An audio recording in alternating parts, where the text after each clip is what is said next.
Hey, what's going on, everybody? Danny back with another video in less than a week. Imagine that. As you can tell, I'm playing some surf rock. Have my favorite tiki mug, compliments of Red Dwarf Pizza in Vegas. Check it out. You know what I mean, compliments.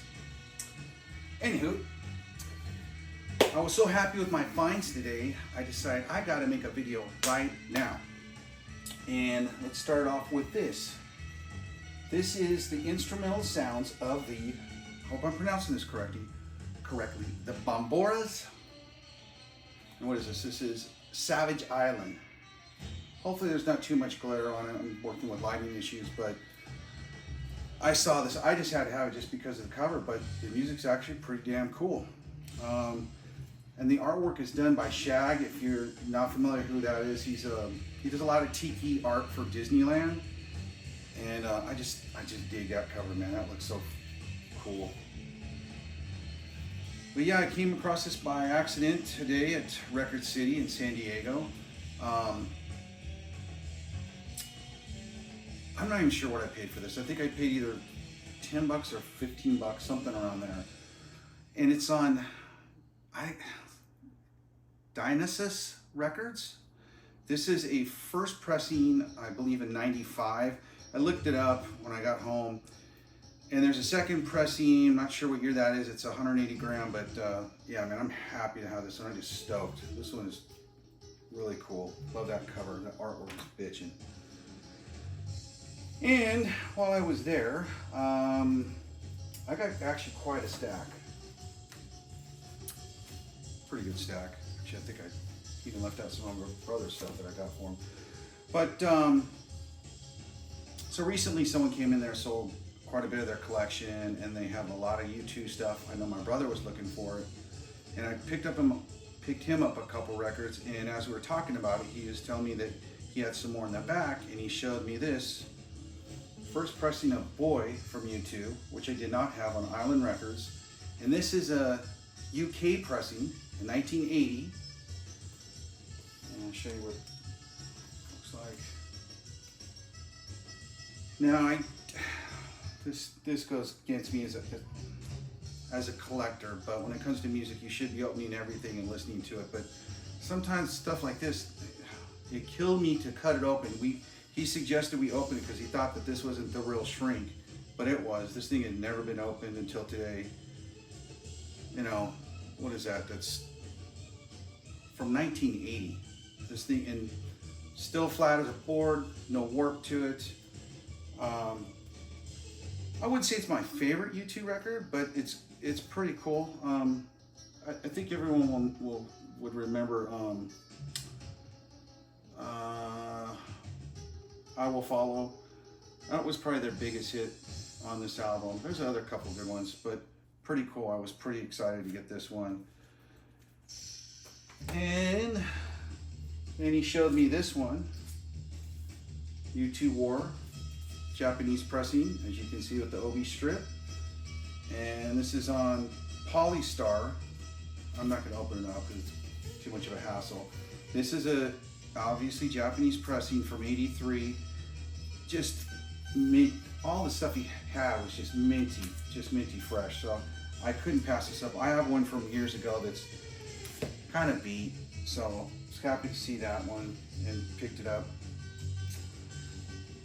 So for whatever reason, it was like an '80s day today with a lot of new wave, a little bit of punk, and some other stuff. But came across this one, Haircut 100. This one, probably from start to finish, is just a really good album. Good new wave record. Probably my favorite song on here is Favorite Shirt, Boy Meets Girl. You'll know it if you hear it. But this was super cheap. It was like, I think he had it marked at 12 bucks, and I think he ended up giving it to me for 10. It's not, the sleeve is not in the best of condition. It's a little coming apart there, but the vinyl is just flawless. And I believe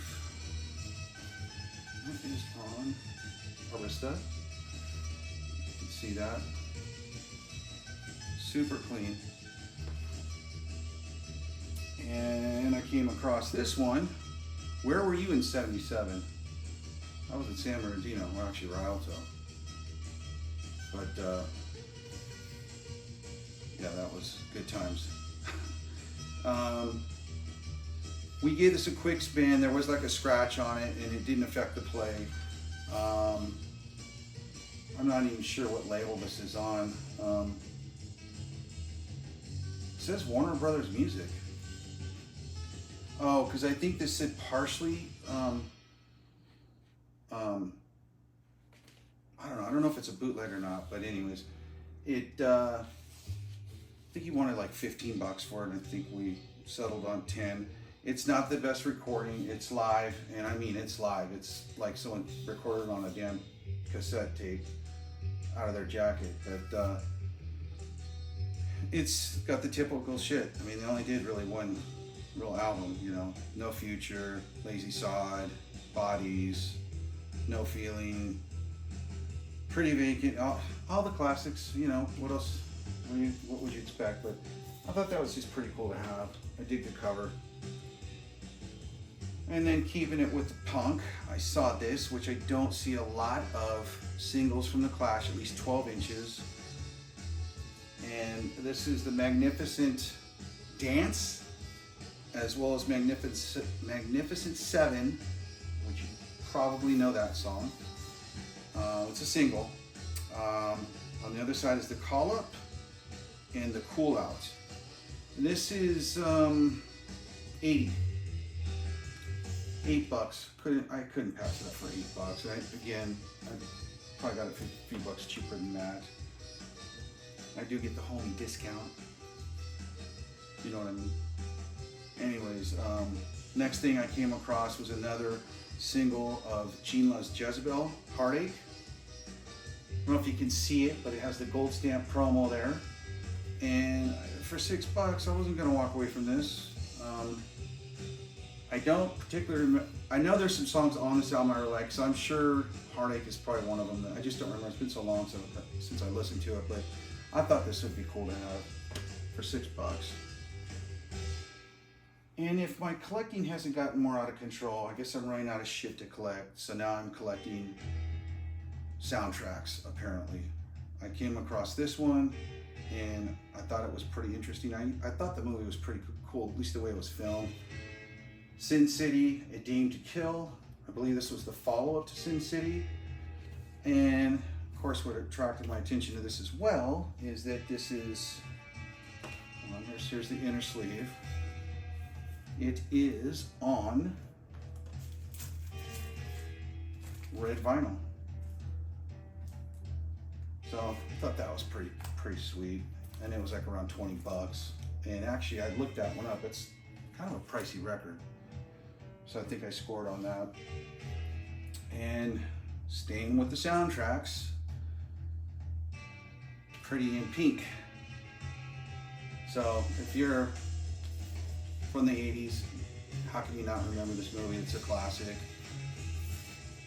I never realized really all the good music that was on this soundtrack. It's on A&M Records. You can see that's upside down, but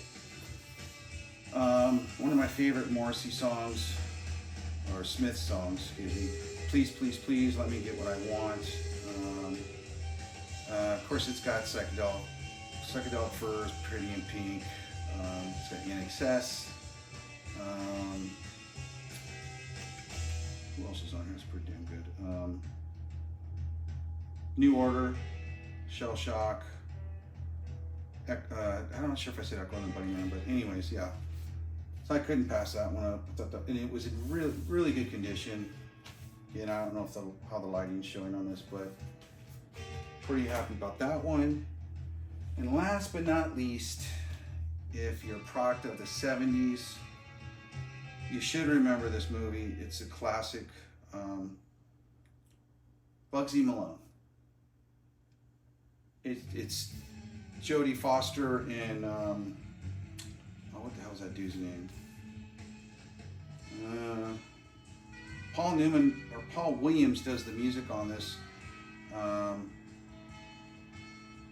the life of me, I can't remember that dude's name. Doesn't matter. Just a funny movie. It's a kid's movie. They're like gangsters. They've got these pie guns, these pedal cars that look like Model Ts. Just a rad movie. It wasn't in the best condition. I've always kind of wanted this. It's on RSO Records. I just thought it would just be cool to have in the collection. So, hope you liked it. If you do, please like and subscribe, and I'll keep them coming as fast as I can.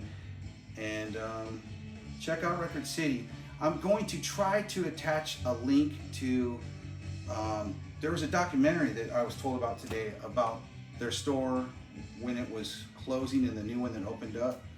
I'm going to try and attach it, but if you just look up Record City, I'm sure it will pull up.